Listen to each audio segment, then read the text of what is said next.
الموضوع المرة دي هيبقى طويل شوية بس هيفيدك في الآخر، فاستحملني حبة وكمل الفيديو للآخر. اقدر اعرف ايه مشكلة حضرتك؟ الحرق عندي ضعيف، ايه الحل؟ ده يعتبر اشهر سؤال بيتسأل، ودايما اللي بيسأل السؤال ده متوقع اجابة من نوعية اشرب جنزبيل او قرفة، او كل زبادي بالليمون على رأي فلانة وبلاش ذكر اسماء، او يجي يقول لك خد الدواء ده هيساعدك على الحرق. كل يوم بعد ما بخلص اكلي كله باخد بقين شاي اخضر من غير سكر. وللاسف حتى الشاي الاخضر وكل الحاجات دي نتيجتها غير فعاله بالمره، وانا نفسي مجرب كل المنتجات دي على نفسي وعلى اصحابي، علشان لو كنت فاكر ان الخلل ممكن يكون فيا فانا جربت الحاجات دي مع ناس كتيره جدا. يعني سي مثلا حوارق الدهون مش هتسبب لك غير الاحباط، لان انت مش مشكلتك الحرق الضعيف بس، كيف انت كمان شكل جسمك في الغالب انت نفسك مش راضي عنه. فما تجيش وتتخيل ان في مشروب او دواء معين هيخلي شكل جسمك حلو، او ممكن ينسف مناطق معينه فيها تجمع للدهون، سواء كانت في الجزء العلوي من الجسم او في الجزء السفلي من الجسم. فما تضيعش وقتك ولا فلوسك ولا تعذب نفسك وتضر صحتك بادويه ملهاش اي 30 لازمه. تحت امرك.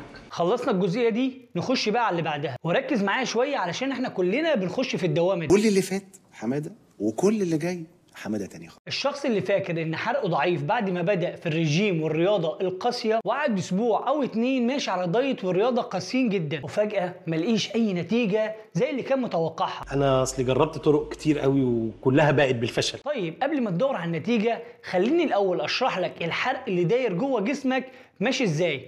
باختصار شديد، الحرق هو عملية كيميائية بتحصل جوه الجسم علشان يقدر يخليه عايش على وش الكوكب بتاعك، وعلشان الأعضاء تفضل تستمر في وظائفها المكلفة بيها. فلو قلنا إن جسم الإنسان هو قطر بيشتغل بالبخار، فالأكل هيبقى هو الفحم، والنار هتبقى هي عملية الحرق اللي بدورها بتستهلك الأكل وبتحوله لطاقة علشان الجسم يفضل يتحرك ويبقى عايش. ما شاء الله انت نبيه قوي يا دكتور وتحس انك فاهم. فدايما هتلاقي في القطر عربيات مليانة، العربيات المليانة دي بقى هي الخلايا الدهنية، ودي بقى اللي مسؤولة عن تخزين الأكل أو الفحم. كل واحد فينا مخلوق بعدد خلايا دهنية مختلفة عن التاني. العجل بقى المسؤول على إنه يمشي القطر هي دي العضلات. كل ما كان العجل أكتر كل ما كان القطر أسرع، وكل ما القطر اتحرك أسرع كل ما هيستهلك فحم أكتر اللي هو الأكل، ويبدأ يحرقه علشان يدي طاقة للقطر أو الجسم. بس لازم يكون الفحم متناسب مع قدرة القطر على الحرق. يعني ايه؟ يعني مثلا لو دخلنا فحم زيادة القطر مش هيتخلص منه كله،